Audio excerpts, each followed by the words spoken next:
Paul, in his letter to the Galatians, said, I see that you observe days and months and seasons and years. I am afraid I have labored over you in vain.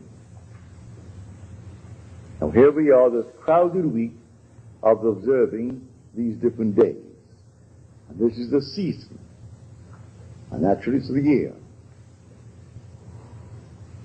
What did Paul give to the world? What he gave to the world is this, that the Spirit of God and the human imagination are one. He said, we did not receive the spirit of the world,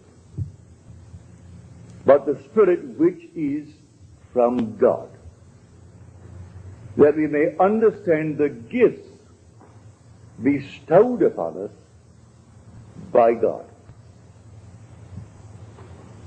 Here is the one that became the many, that the many may become the one.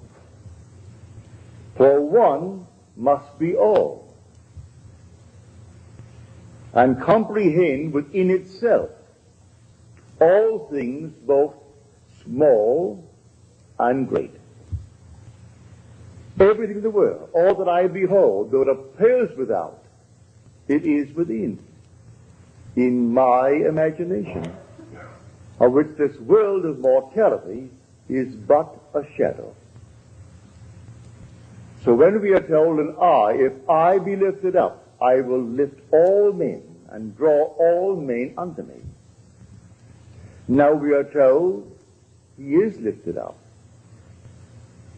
Therefore all men are already redeemed. But they have to experience it within themselves.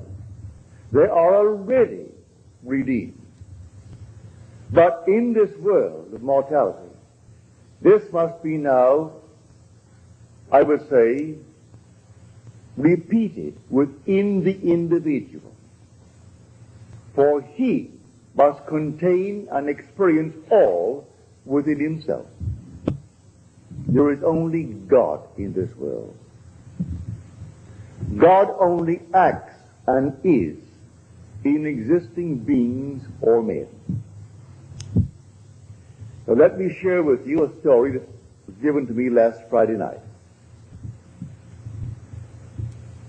This lady's husband's name is Ray. When I use the word Ray, I am speaking of her husband. She said, last year, Ray said to me, it's going to cost $1,000 to put on a roof, a new roof. We need the roof. Well, it cost $1,000. She didn't say they could not afford it. She just said, I saw the new roof. Right then and there, I saw the new roof. Then she said, I was working at my sewing machine. It's an old one, but it was adequate. It did the job. But I would like a new one, she said. And so I imagined a new one. There was the old one, but I imagined the new one. Then I was putting away my tape recorder, and I felt how heavy this thing is. I would like a new, lightweight one. I put the old one away, the heavy one, but I thought I would like a new one that is light of weight. So I put it away, the new one that was light of weight. Then she said, Ray said to me, my new shoes hurt. He just bought them and they were hurting. Well, I wanted him to have shoes that did not hurt. That in my imagination. All this was last year. Then came the turn of the calendar year, and we had a robbery.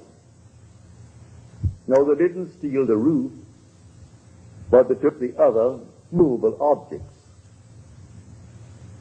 And this past week I got a settlement from the insurance company pardon me, for $2,050. I now have my nice new sewing machine. I have my nice lightweight tape recording.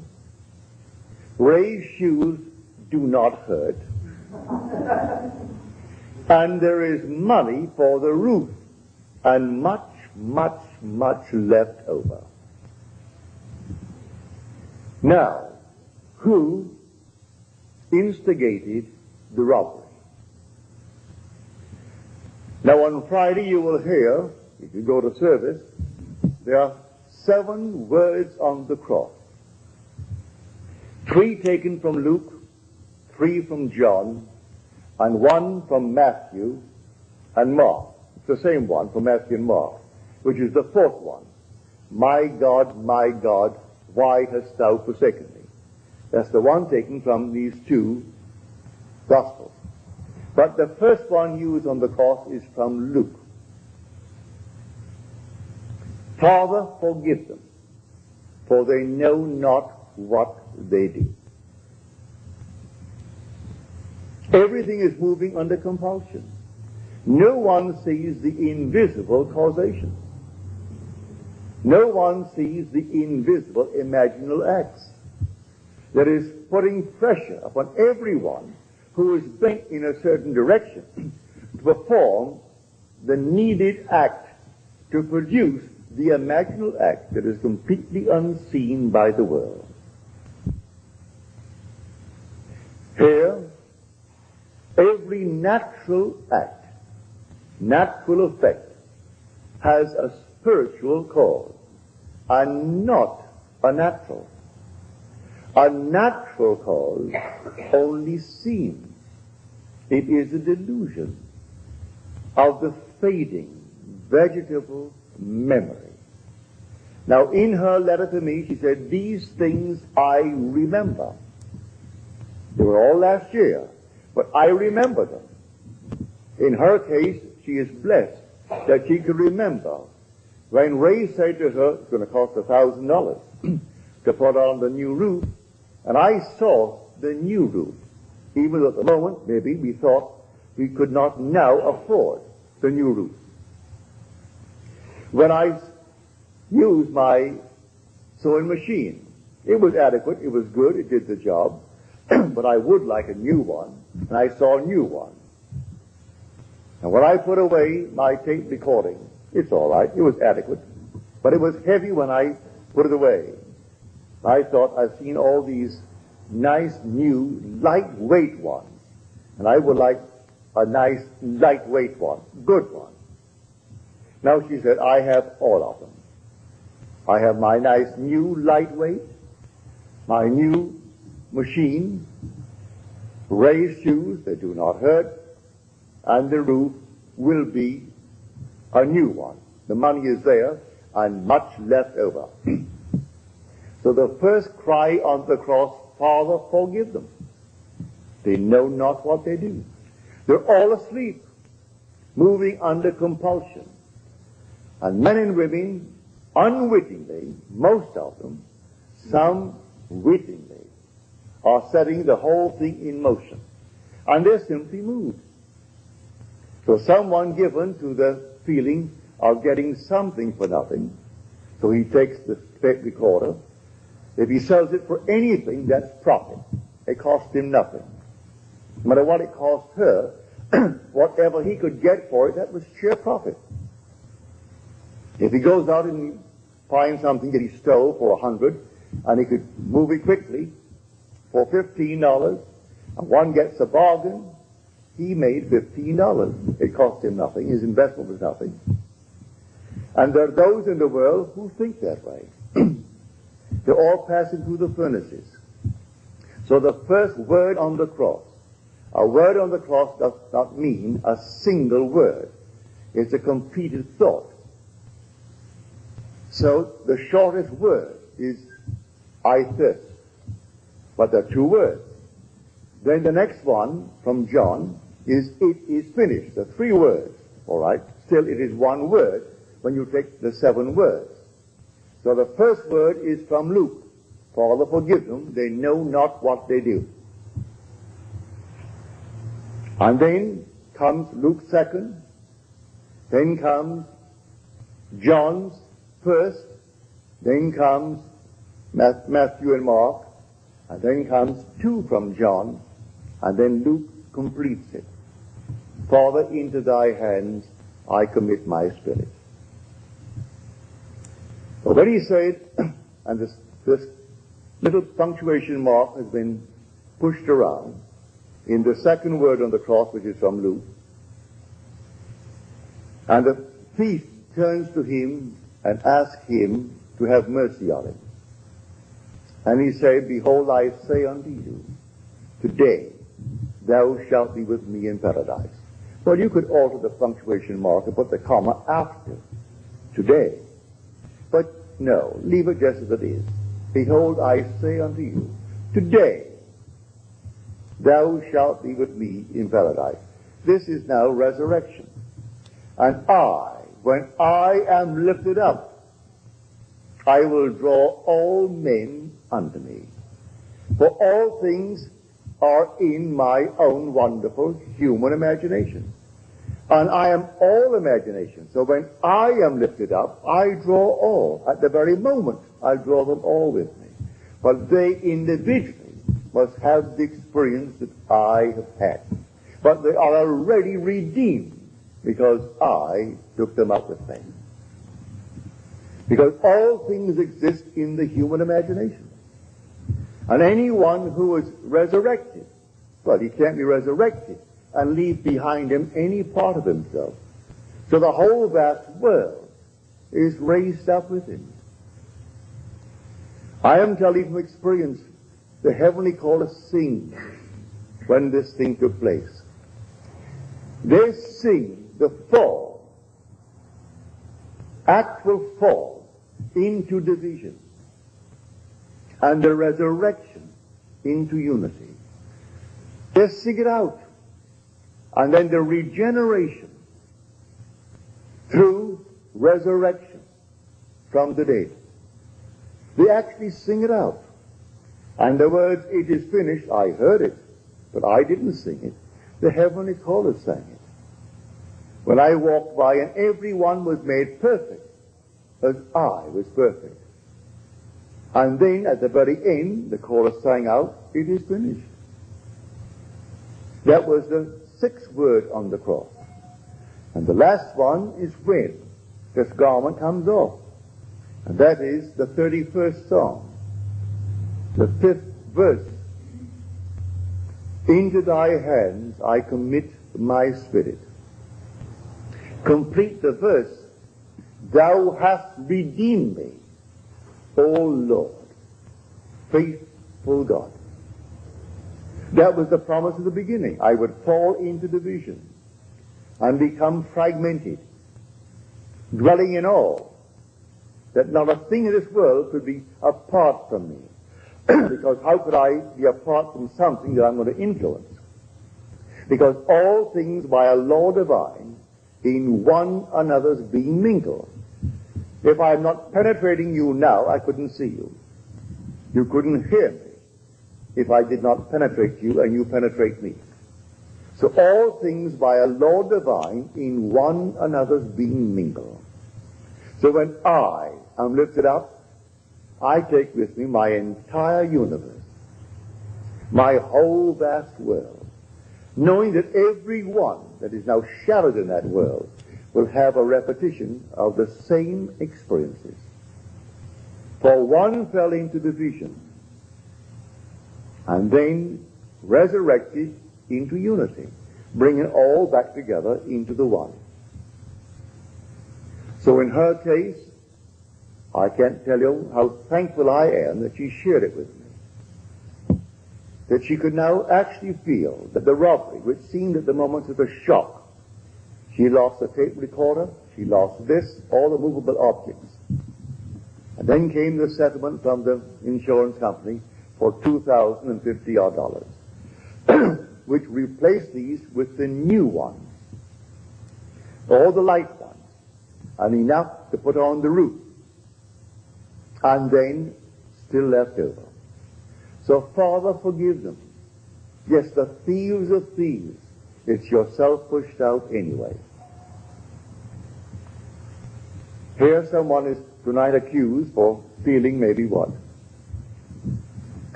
A little cup or a saucer.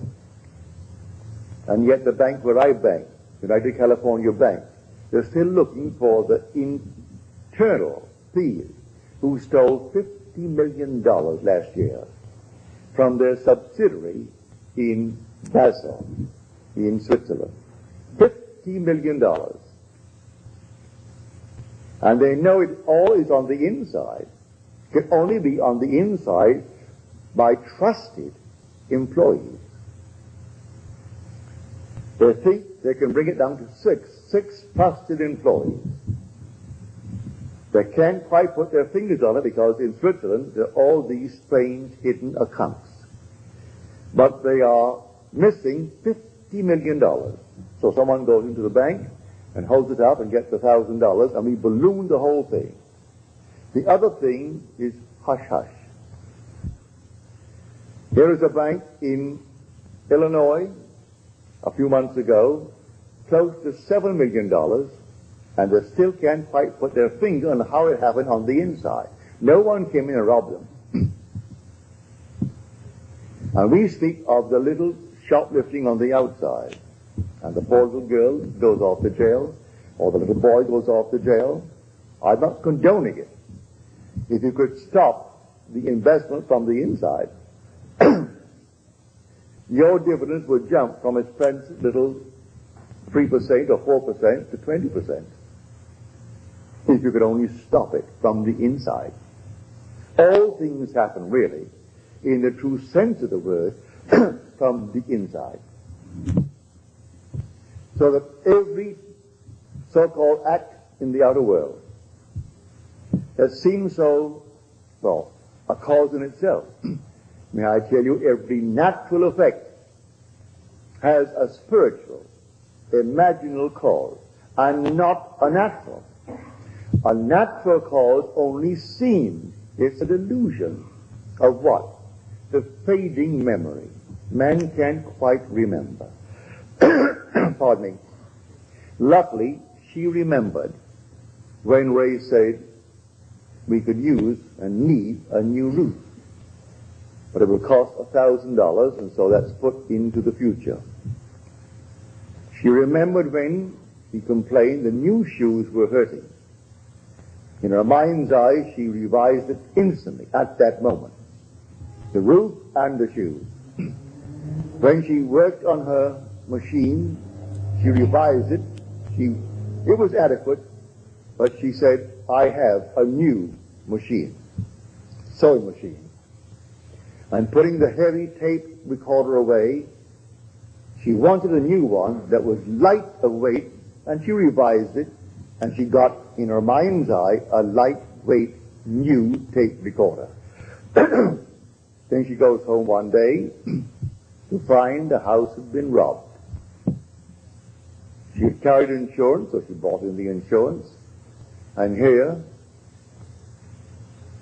they paid her the $2,000, which replaced all these things in a new way. So I tell you, this story is the greatest story ever told. There's no story like it. But Christianity needs forever and forever to be saved from secular history. It is not secular history. It's the history of your own wonderful human imagination. God and your own imagination are one. They're one. You are an immortal being. You cannot die. Because you're all imagination. And when you actually know it from experience, then you can wipe your tears. Nothing can pass away. You may not see them with a mortal eye, touch them with a mortal hand, but they are in a world just as real as this. Just as real. Continuing the journey until they reach that moment in time when they are resurrected. And then the scattered body begins to be collected, and they're gathered together into one. So one must be all, and comprehend within himself all things, both great and small. And you are that one that actually fell. And then, in falling, you became fragmented. You became divided into the unnumbered parts, and each seems to be independent of you as you look out on it.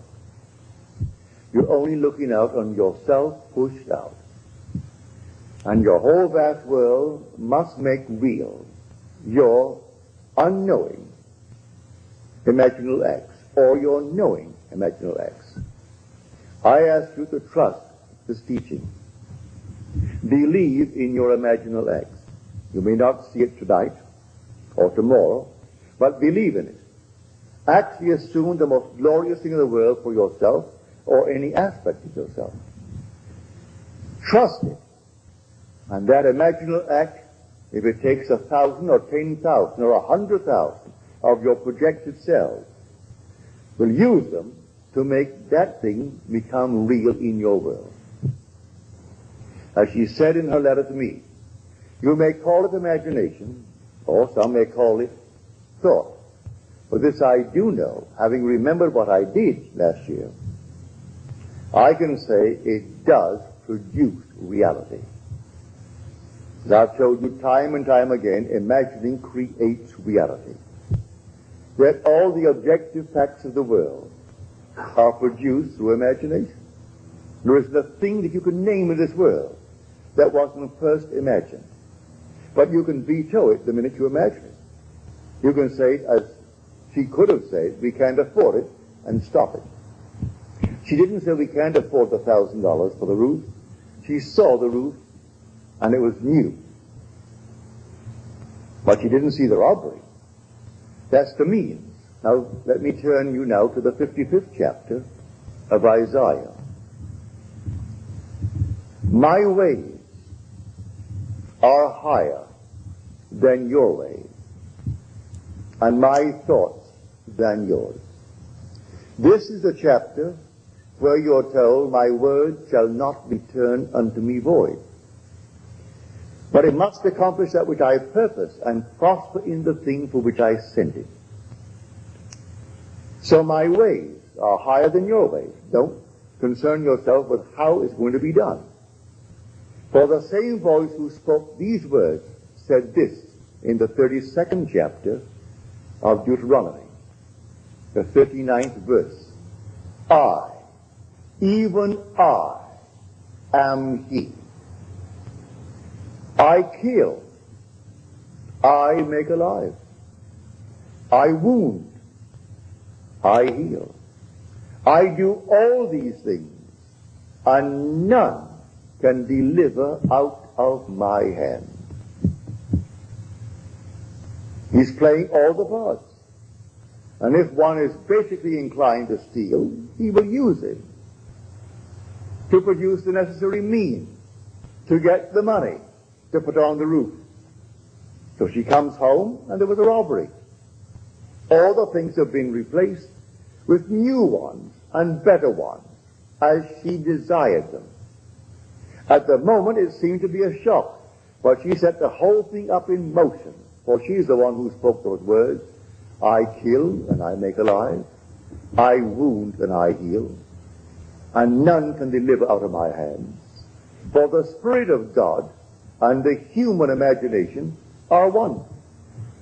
And there is nothing but God. All things were made by him, and without him was not anything made that was made. And so if all things are made by him, is there a thief in the world? He's playing that part. Is there a so-called hero in the world? He's playing that part. A coward? He's playing that part. He's playing every part in the world, and it all adds up to produce the unseen imaginal acts of men.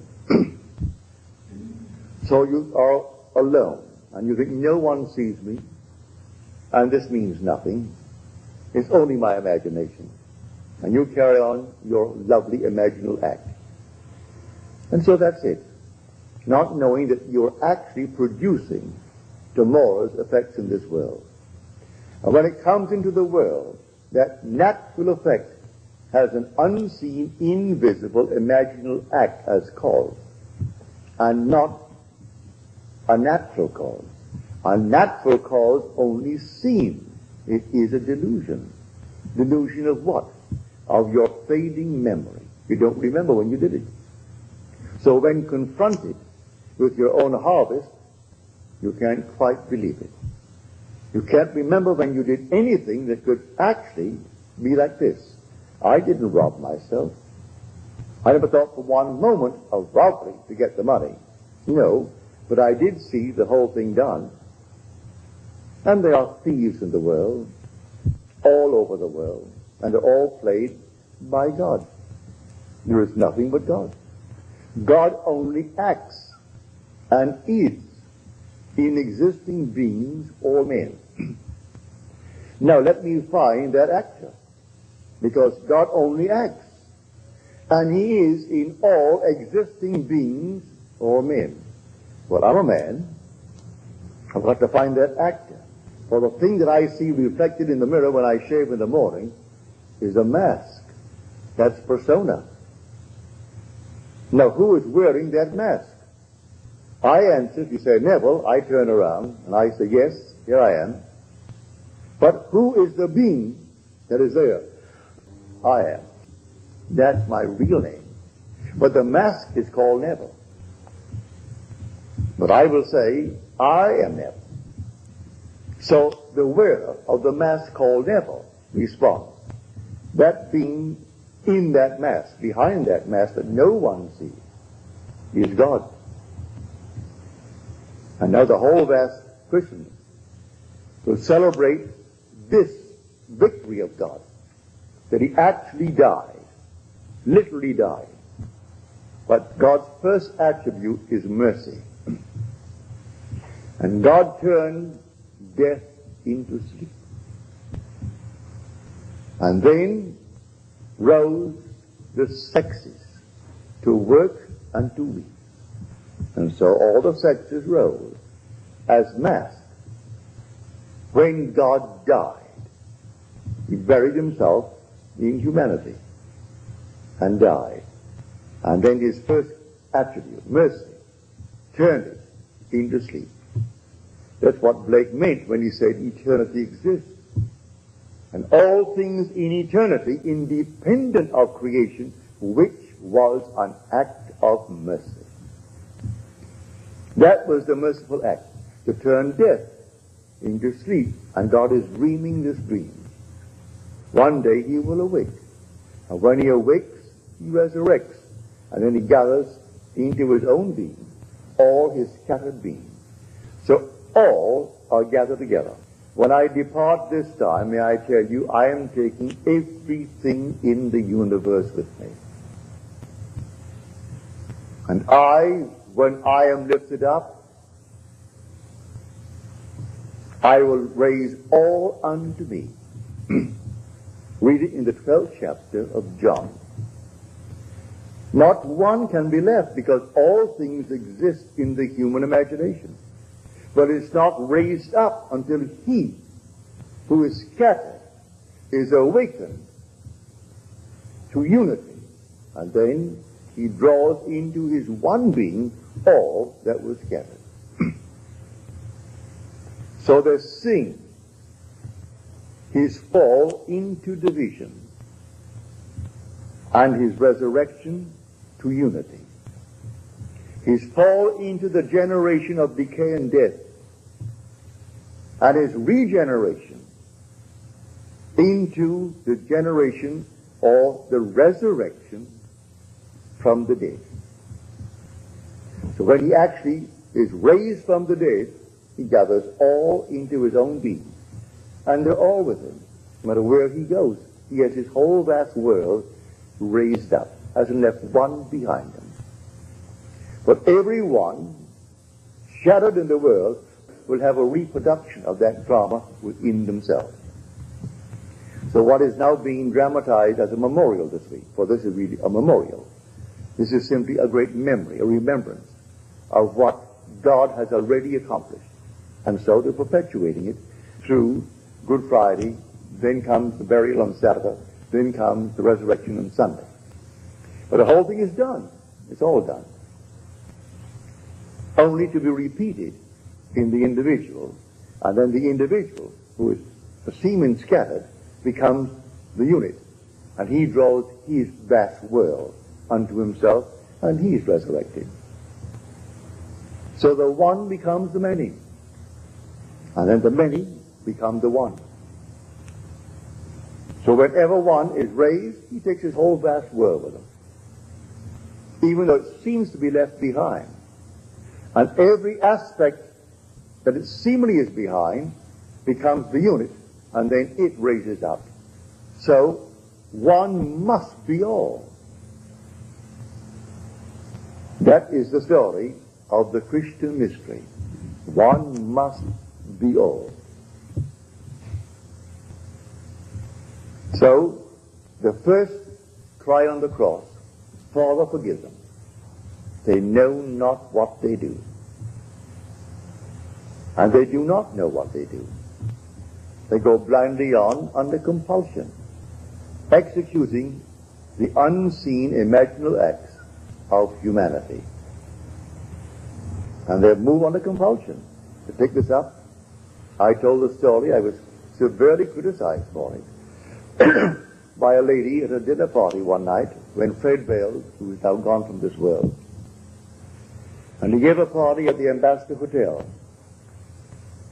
And I had told this story about 2 weeks before, and one of his great, I would say, contributors, who would come and always write a huge big check at the end of a year or end of a month to keep that going. And she was most critical that night. As I said, I didn't feel well that night at all. And she said, you know, I can't quite understand how you could take the platform, an audience of 2,600, 1,000 who could not get in, they're all overflowing, at the Fox Wilshire, and tell what you told concerning your wife. That was my first wife. I told a simple story to explain that everything in this world must be forgiven. I don't care what it is. When I met the girl who now bears my name, who is the mother of my daughter, the very first moment I met her, I knew she is going to be my wife. She didn't know it, but I knew it. I said to myself, she doesn't know it, but she is going to be my wife.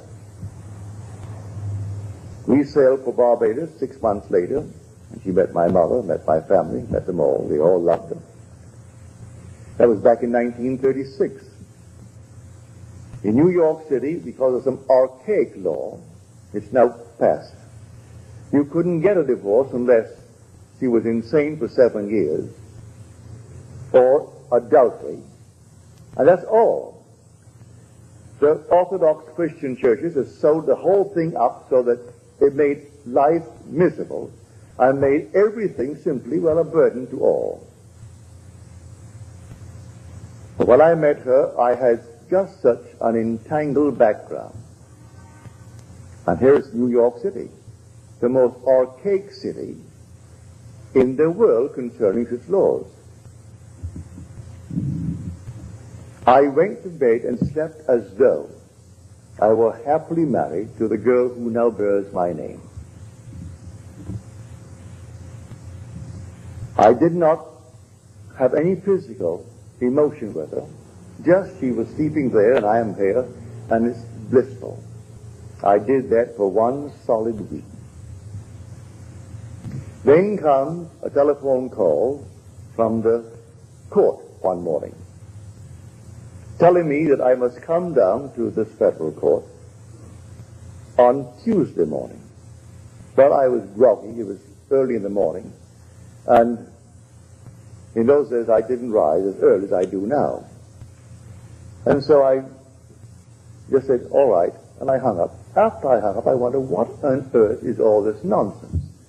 What have I done? I must be in court. I haven't received the summons. Not a thing. I must be in court. Well, on Tuesday morning that I'm supposed to be there, I made no effort to go there. And about 9:30, the phone rang. It's the court. And they say to me, you're supposed to be here in court this morning. You meet at 10. And I said, what on earth am I supposed to be in court for? They said, well, it happens that your wife is arrested. And we thought maybe you could throw some light on the reason for her arrest. That's why we're asking you to come down. Well, I wasn't shaved. I simply threw myself into some clothes and off I went to a taxi down to the court. And I got there just as they were bringing her in. Man whispered into the three judges, one judge's ear, that I was in the audience.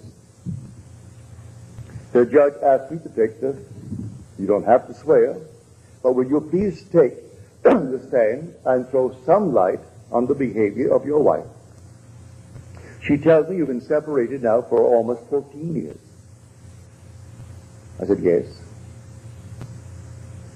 Is it a religious reason why you've been separated? I said, no, none whatsoever. We knew we were wrong the very first day we got married. We knew it was completely a failure. But, right away. Then he read the case. She was picked up for shoplifting. They went to her home and found other things in her home. I said, what do you say for this? I said, as far as I'm concerned, I don't think that really she is a shoplifter. As far as I'm concerned, she just moved under compulsion, taking into consideration her age. She's 8 years my senior, and she's passing through a certain emotional state. And do be lenient. We have a son, and he lives with me. And I don't want anything to happen to his mother that would cast any shadow on his life. He is a wonderful boy. He is in my charge by law. He is in my home, lives with me, and I don't want anything to happen to her that in any way would reflect upon my son. The judge said, in all of my years on the bench, I have heard no plea by one for another who has every reason in this world to get her committed, because that in any other state would be enough for what he wants, which is the divorce. And yet he pleads for. He sentenced her to 6 months. And then on my plea, he suspended it. She met me on the outside and said, Neville, that was a very decent thing to do. Give me my papers. She knew I was looking for. And my dancing partner told her I was looking for to serve the papers and therefore to be scarce and move out of New York City. So she did. But she had to commit the act, and they had to call me and ask me to throw light upon that. How could I condemn her? Who was the actual cause of her shoplifting? I slept as though I were blissfully married to the girl who now bears my name. And I had to get the evidence. I had to get some reason to bring the action. And here my wife actually gave me the papers. I said, I don't have the papers with me. She said, I'm driving home to your place right now, and you can give me the papers. That's illegal, to serve your own papers. But she drove up to my hotel where I lived. I went to my room, came down to the lobby, and gave her the papers. Did my own serving. Now that is an illegal thing in this world. But then I got my divorce in the city of New York. Then I could marry the girl who now bears my name. Now when I told that, I told it only to tell people of that one word, the first word on the cross, Father, forgive them, for they know not what they do. They're all moving under compulsion. And the unseen causation is hidden from the world. They do not know who is treading in the winepress. And I was treading in the winepress to be happily married to a girl who was not then engaged to me, because I couldn't be engaged to her under the circumstances. And then my wife behaved in such a manner that it made it real and natural for me to do what I did. How can I blame her? So the first word on the cross, Father, forgive them. They know not what they do. They have to do what they do. I have to fall into division and fragment my being into the unnumbered parts called humanity, and then rise into unity and gather all my scattered members together and rise as God himself. That's the story. It is God who fell and God who rises. So I know from my own experience, nothing dies. Those who have not had the experience here, all right, they're restored in a world that is terrestrial, just like this. And they continue their journey until that moment in time when they're resurrected. And resurrection is resurrection into unity. And the outpictured world, the whole vast universe, is himself pushed out, is gathered together then. And they move up. And I, when I am lifted up from the earth, I will draw all men unto me. See it? This is the mystery of which we speak here night after night. You're not some tiny little thing that's pushed out. You are the whole. One must be all. And the day will come, you will find that you really are the all. So not one person in the universe could be outside of you when you are resurrected. Because as you are raised up, you raise all living. And each will have the experience of being raised up, and all, eventually, will be the one. And in that day, there shall be one. His name one, as we are told in Zachariah. But Blake tells it so beautifully in his dream of 9 nights, called Valor, or the 4 Zoes. And then he tells a story of the falling into division. And when they're all gathered together, this one man they call Jesus. And they in him and he in them live in perfect harmony in Eden, the land of life. For you are the Lord Jesus Christ, whose resurrection they're going to celebrate this coming Sunday. Who tell that to the priest, the Sabbath? Tell that to any minister. Because they are sound asleep. They do not know who the Lord Jesus Christ is. I tell you, the Lord Jesus Christ is buried in you. And he is your own wonderful human imagination. That's the Lord Jesus Christ. And when he is raised in you, you will raise all in this universe with you.